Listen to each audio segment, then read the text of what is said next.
Estamos aqui para mais uma aula de Sociologia para o primeiro ano do ensino médio. Hoje nós vamos falar, e antes, como era? Vamos lá.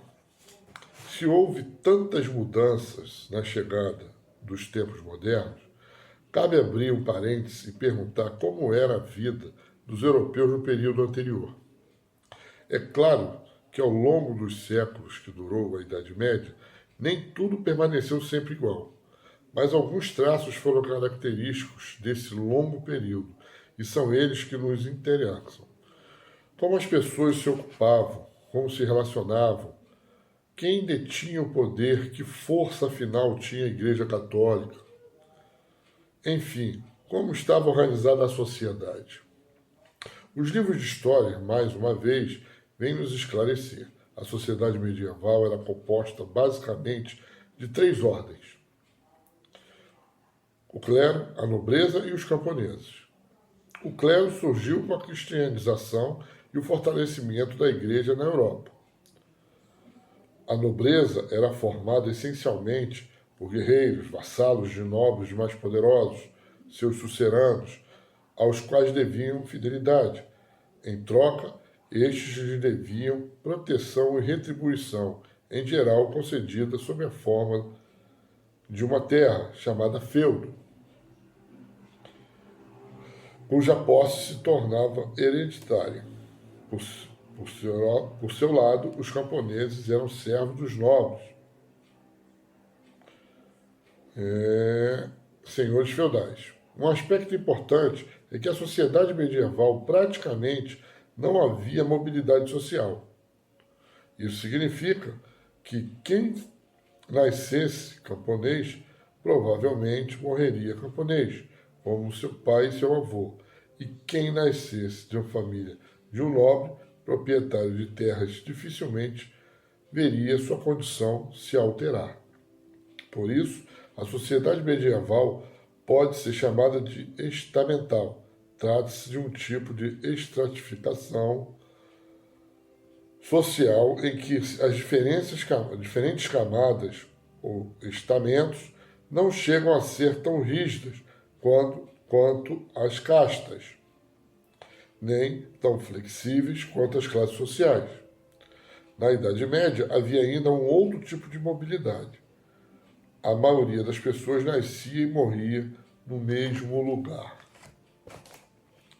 Para essa sociedade, a agricultura era a principal fonte de riqueza e a terra era o bem mais cobiçado. Quanto mais terra, mais produção agrícola e mais riqueza. Os feudos eram as unidades produtivas básicas, mas nem sempre forneciam tudo do que seus habitantes precisavam para se manter. Para suprir suas necessidades, as pessoas começaram a praticar o comércio. A troca de produtos era realizada em feiras, nas aldeias, para onde era levado o pouco que se conseguia guardar. Como não havia produção em larga escala, nem sempre era possível armazenar excedentes para serem trocados ou para serem consumidos em períodos críticos. Em consequência, muitas vezes podia haver falta de bens essenciais. É fácil perceber porque no mundo feudal o poder não podia ser centralizado. Se cada feudo era regido por um nobre que mantinha uma relação de vassalagem com o seu sucerano, o rei não poderia comandar todos eles. Era como se cada feudo fosse uma casa, onde não cabia a ingerência de alguém de fora. Essa fragmentação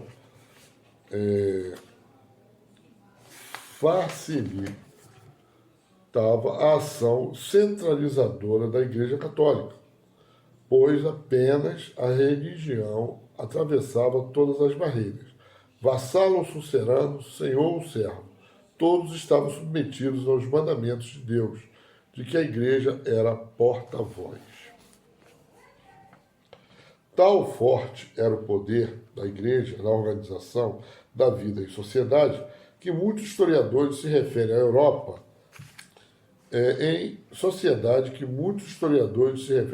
da Idade Média como a Europa cristã.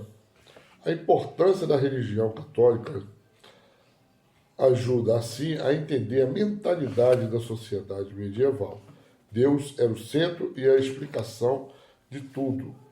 Conforme pregava a igreja, era quem determinava porque os deveriam ter uma posição social melhor e outro pior. Era quem estabelecia quem deveria mandar. E como na esfera política, era quem decidia o que se poderia fazer com o dinheiro. Era quem regia o próprio tempo. A igreja, por exemplo, considerava o empréstimo de dinheiro a juros ou a usura um grave pecado. Cobrar juros seria como cobrar o aluguel do tempo. Ora, o tempo pertencia a Deus. E os homens não poderiam utilizá-lo em seu próprio interesse. Além disso, emprestar dinheiro não era o mesmo que trabalhar visando a produção de um bem. Todo trabalho deveria se materializar em um bem, em algo concreto. Assim pregava a igreja, e assim era feito. A influência da igreja também estava presente na própria contagem do tempo.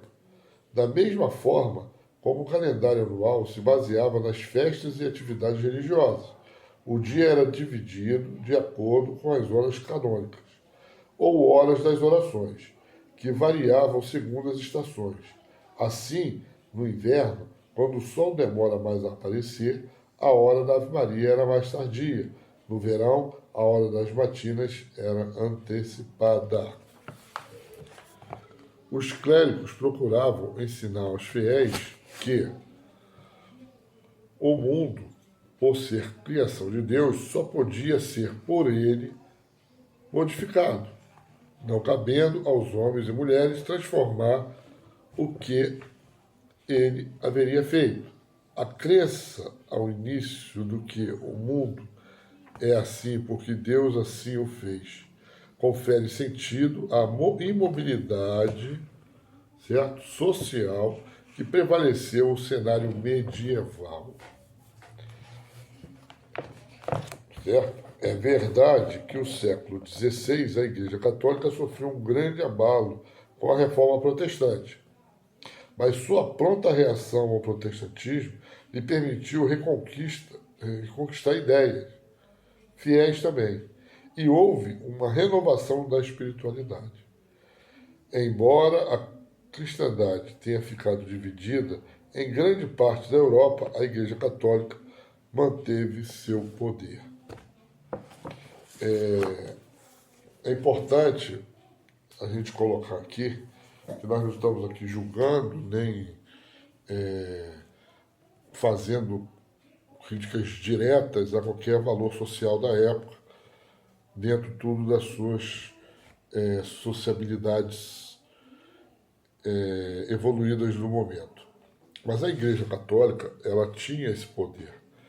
A Idade Média e boa parte da moderna, a influência da Igreja Católica foi muito grande dentro da sociedade. Os reis, eles eram submissos, tudo era submisso às leis divinas. Então, quem ditava muito, a igreja ditava muito o que acontecia e como era regido isso no seu dia a dia. Inclusive, isso interferindo em leis, certo?